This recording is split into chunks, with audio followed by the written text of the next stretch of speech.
Hello guys, welcome to the channel. ये video बड़ा interesting होने वाला है। 3 इफेक्ट्स हैं हमारे पास, एक तो पास्चर इफेक्ट, एक वारबर्ग इफेक्ट और एक क्रैबट्री इफेक्ट। ये तीनों हम पढ़ने जा रहे हैं, ठीक है। तो ये बड़ा आसान से हैं, तीनों इफेक्ट समझ में नहीं आते हैं मोस्टली, लेकिन बड़े आसान है। देखो, ये वीडियो देखने के बाद में अच्छे समझ में आएगा। चलो, वीडियो शुरू करने से पहले आप लोग एक चीज़ भूल जाते हो, ना तो आप वीडियो को लाइक करके जाते हो, ना चैनल को सब्सक्राइब करते हो। भाई कुछ तो करो। तो चलिए फिर शुरू करते हैं। ये कर दो पहले, ठीक है, हो गया, डन। So let's start. सबसे पहले मैं आपसे एक चीज़ पूछता हूँ, इफ़ आई आस्क यू कि कैंसरस सेल्स जो होती हैं उनके अंदर कौन सा ग्लाइकोलिसिस होता है ना, कौन सा ग्लाइकोलिसिस होता है, एरोबिक होता है या फिर एनएरोबिक होता है ना। मोस्टली पीपल विल टेल कि यहाँ पर एनएरोबिक ग्लाइकोलिसिस होता है, क्योंकि फिर वो उसके पीछे वो लॉजिक लगता है ना कि भाई कैंसरस सेल हैं, ताबड़तोड़ धांसू तरीके से डिवाइड कर रही हैं, तो फिर क्या होगा कि इतनी ब्लड वेसल्स हर सेल तक पहुंच नहीं पाएंगी, मतलब O2 हर सेल तक नहीं पहुंच पाएगी, तो शायद वो एनएरोबिक करती हैं। ऐसा ये थ्योरी थी, वी यूज टू से, एक ज़माने में ऐसा कहा जाता था, बट रिसेंटली एक इफेक्ट आया है, वारबर्ग्स इफेक्ट, है ना। तो ये वारबर्ग इफेक्ट जो भी डिस्कवर हुआ है, ये हमें मॉलिक्यूलर लेवल पर ये एक्सप्लेन करता है कि इन सेल्स में आखिर क्या होता है। देखो, वारबर्ग इफेक्ट का सिंपल सा एक्सप्लेनेशन आप सुनना ध्यान से। नॉर्मली अगर मैं आपको बोलता हूं कि ऑक्सीजन प्रेजेंट है किसी सेल में, उस केस में एक ग्लूकोज हमें 32 एटीपी देता है, राइट, याद है। तो एक ग्लूकोज हमें 32 एटीपी देता है when normal condition is there, oxygen is present. अगर ऑक्सीजन यही एब्सेंट है देन ए ग्लूकोज हमें सिर्फ 2 एटीपी देता है। याद है ना वो एन एरोबिक कंडीशन वाली सिचुएशन, एन एरोबिक कंडीशन याद है ना। तो एनएरोबिक रेस्पिरेशन में हमें एक ग्लूकोज से सिर्फ 2 ही एटीपी मिलती हैं। तो इसका मतलब अगर हमें एरोबिक रेस्पिरेशन जितनी एटीपी चाहिए, यानी ये 32 एटीपी अगर हमें चाहिए, ठीक है, तो हमें 16 ग्लूकोज के मॉलिक्यूल्स लेने पड़ेंगे, हाँ के ना। तो जब हम 16 ग्लूकोज के मॉलिक्यूल लेंगे तब हमें इसके इक्विवेलेंट एटीपी यहां पर मिलेंगे, ठीक है। तो अब ये देखो ना कि इस एनारोबिक सिचुएशन में in absence of oxygen glucose की कितनी वेस्टेज हो रही है। क्या हो रही है? ग्लूकोज की वेस्टेज देखो कितनी हो रही है। एनारोबिक ग्लाइकोलिसिस, दैट्स वाई इसी को हम बोलते हैं कि it is wastage of glucose. Glucose का काम तमाम कर देती है। Anaerobic glycolysis is wastage of glucose, that's why normal sales के अंदर, ध्यान से सुनना, ये चीज आ गई यहां तक। अब देखना, नॉर्मल सेल्स के अंदर पास्चर इफेक्ट नाम की एक चीज होती है। What is this Pasteur effect? ये नॉर्मल सेल्स में पास्चर इफेक्ट होता है कि व्हेनेवर, जब भी O2 अगर सेल के अंदर प्रेजेंट है, देन एनारोबिक ग्लाइकोलिसिस अपने आप इनहिबिट हो जाएगा। नॉर्मल सेल्स में पास्चर इफेक्ट काम करता है कि अगर O2 आपके पास है तो आप एनारोबिक ग्लाइकोलिसिस क्यों करोगे? आप तो एरोबिक ग्लाइकोलिसिस करोगे ना।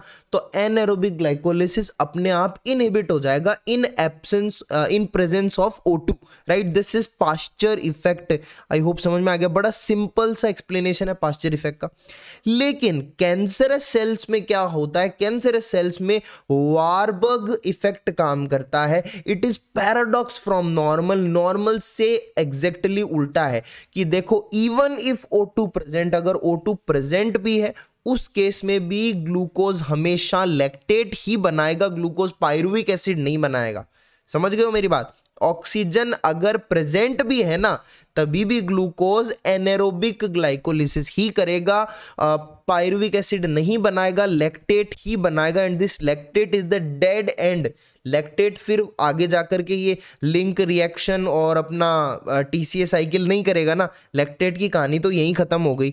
तो दैट्स वाई हम ये बोलते हैं कि हम ये बोलते हैं कि यहां पर कोई भी ऑक्सीडेटिव फॉस्फोराइलेशन नहीं होता है। No oxidative phosphorylation. And this Warburg effect is कि ऑक्सीजन की प्रेजेंस में भी ग्लूकोज लैक्टेट ही बनाता है हमेशा। एंड इस ग्लाइकोलिसिस को हम बोलते हैं एरोबिक ग्लाइकोलिसिस। देखा कितनी अजीब बात है कि ये एनारोबिक जैसा लग रहा है, लेकिन हम इसको एरोबिक बोल रहे हैं क्योंकि ऑक्सीजन प्रेजेंट है। शब्दों का खेल है जनाब, ठीक है। तो वारबर्ग इफेक्ट में क्या होता है कि even in presence of oxygen glucose will form lactate, I mean aerobic glycolysis will occur and there will be no oxidative phosphorylation। इसका मतलब लैक्टेट डेड एंड है ना, इसके बाद में ना तो कोई मतलब ईटीसी वगैरह नहीं होगा, आगे जाकर एंड में ईटीसी नहीं होगा, एनर्जी नहीं बनेगा, फॉस्फोराइलेशन नहीं होगा आगे बहुत ज़्यादा। तो यही होता है, no oxidative phosphorylation occurs here and due to this effect cancer cells uses large amount of glucose to meet energy requirement. आपको नहीं लगता भाई, देखो वारबर्ग इफेक्ट में कैंसर सेल्स के अंदर जब वो 16 ATP वाली बात याद कर लो, वही केस यहाँ पे इस वारबर्ग इफेक्ट में एप्लीकेबल होता है कि भाई कितने ज़्यादा ग्लूकोज लगेंगे, 16 ग्लूकोज लगेंगे ऑलमोस्ट 32 ATP बनाने के लिए, और वही काम एक ग्लूकोज से भी हो सकता था। इसका मतलब कैंसर सेल्स ग्लूकोज को फूंकती हैं, ऐसा नहीं बोलते ना कि पेट्रोल फूंक दिया, तो वैसे ग्लूकोज को फूंकती हैं कैंसर सेल्स, ताबड़तोड़ अंधाधुन यूज करती हैं ग्लूकोज का, तो उसका वेस्टेज करती हैं एक तरीके से टू मीट द ये ग्लाइकोलिसिस बड़ा जल्दी होता है ना, large amount of glucose to meet the energy requirement. तो ये कैंसर सेल की बात है।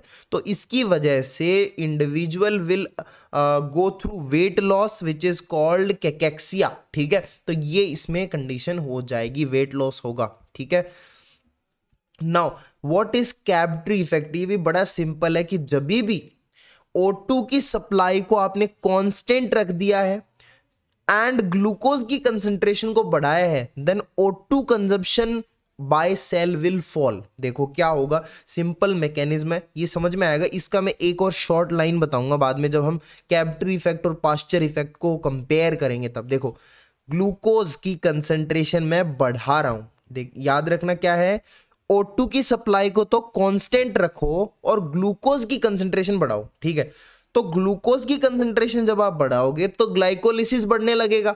ठीक है, ग्लाइकोलिसिस में याद करना, एक स्टेप में फॉस्फेट जुड़ता है, इनऑर्गेनिक फॉस्फेट जुड़ता है वहां पर ग्लाइकोलिसिस में, तो इनऑर्गेनिक फॉस्फेट का कंजम्पशन बढ़ जाएगा। इनऑर्गेनिक फॉस्फेट का कंजम्पशन बढ़ेगा तो उसकी कमी होने लगेगी, तो there will be competition with ETC, है ना, ईटीसी भी इनऑर्गेनिक फॉस्फेट यूज लेता। तो यहां पर बात सुनना, ईटीसी में यहां पर कंपटीशन होगा तो इवेंचुअली ईटीसी रुक जाएगा फिर, और ईटीसी अगर रुक जाएगा तो O2 का कंजम्पशन सेल में फॉल हो जाएगा क्योंकि ईटीसी रुक गया है। ठीक है, O2 consumption by cell fall.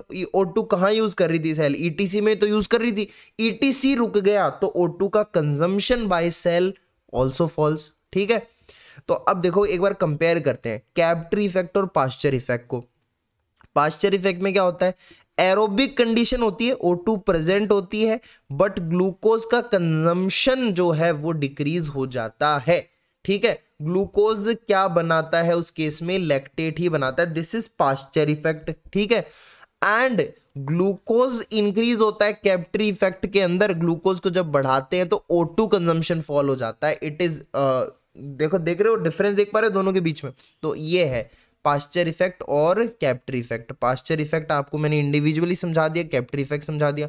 अब पता है आपको, ये जो हमने वारबर्ग इफेक्ट पढ़ा था ना, कैंसर सेल वाला, और ये जो कैप्टरी इफेक्ट है, दोनों में बड़ी सिमिलैरिटीज हैं, इनमें कॉमन प्रॉपर्टीज है, लेकिन फिर भी ये डिफरेंट है। क्यों डिफरेंट है? क्योंकि वारबर्ग इफेक्ट है ये तो कैंसर सेल्स में होता है, और ये कैप्टरी इफेक्ट है ये यीस्ट सेल्स में होता है। बात समझ में आ रही है? तो आई होप आपको मेरी बात समझ में आई हो। Thanks for watching the video.